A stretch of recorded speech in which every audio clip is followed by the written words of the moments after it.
এসো এসো, এটা হলো আমাদের ঘর। আজকে কিন্তু দারুণ মজা এসেছে, তাই না? সত্যি তাই, আর মোমোটাও কিন্তু দারুণ ছিল। আচ্ছা ঠিক আছে, তুমি এখানে বসো, আমি একটু ফ্রেশ হয়ে আসছি। এ বাবা, রাহুলও তো ঘুমাচ্ছে।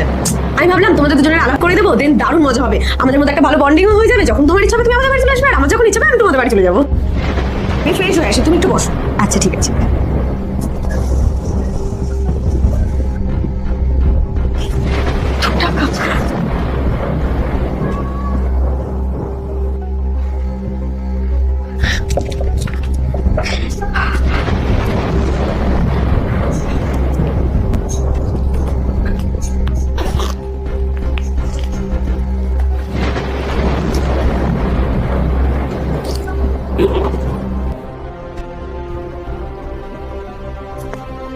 আচ্ছা এবার বলো, চা খাবে না কফি খাবে?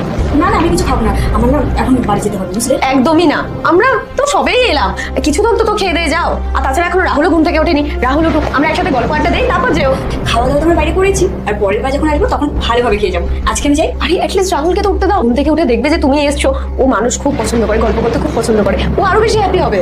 না না, ওকে বেকার ডাকতে হবে না, বেচারা জব থেকে এসে হয়তো ভাইরাল হয়ে ঘুমিয়ে পড়েছে, ডিস্টার্বও হবে, আমরা এরকম কথা বলছি ঘুমিয়ে। আমি আজকে যাই। আচ্ছা ঠিক আছে, আমি অন্তত নিচে অব্দি ছেড়ে দিই, চল। নিচেই তো আমার রুম, এইটুকু আবার তুমি কি যাবে? আমি নিচেই চলে যাবো। আরে বাবা, একটুখানি নিচে ছেড়ে দিই না, কি আছে? এই তো রাহুল উঠে গেছে। প্রীতি, এটা কে? আরে এটা আমার বন্ধু হয়, নতুন বন্ধু, এই অ্যাপার্টমেন্টেই থাকে, ও নতুন এসেছে। আর তাছাড়াও জানো তো, বাজারে গেছি, ওর সাথে আমার দেখা হয়েছে আজকে।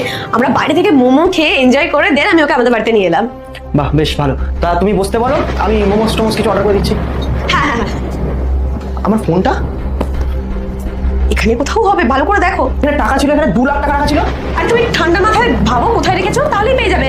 আচ্ছা বসো, তুমি কি দেখেছো? আমি কি দেখবো? আমি তো এসে টেবিলটা পুরো ফাঁকাই দেখলাম, আমি তো কিছু দেখিনি। আমার ফোন 2 লাখ টাকা এখানে রাখা ছিল।